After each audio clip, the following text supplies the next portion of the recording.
যদি বিএনপির মহাসচিব সম্পর্কে একটা কাউন্টার তৈরি হয়, এটা কিন্তু ঠিক হবে না। এটা জাতির জন্য আরেকটা ক্রান্তিকাল হয়ে যেতে পারে।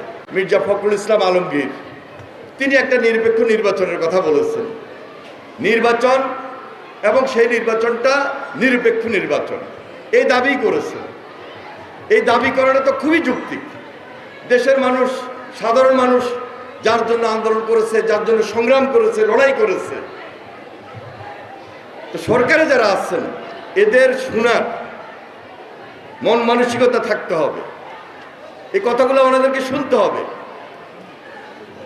এই কথাগুলো যদি না শুনেন, উপলব্ধি যদি না করেন, এবং বরং যদি বিএনপির মহাসচিব সম্পর্কে একটা কাউন্টার তৈরি হয়, এটা কিন্তু ঠিক হবে না। এটা জাতির জন্য আরেকটা ক্রান্তিকাল হয়ে যেতে পারে। কারণ পলাতক ফ্যাসিবাদ, এই বিতর্ক পলাতক ফ্যাসিবাদের জন্য একটা সুযোগ তৈরি হতে পারে না, এই সুযোগ দেওয়া যাবে না।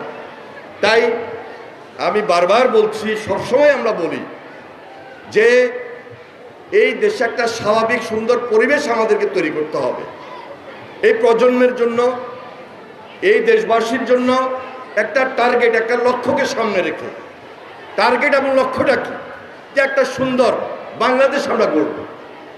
এবং সেই জন্য আমাদের একটা ঐক্যবদ্ধ প্রচেষ্টার প্রয়োজন।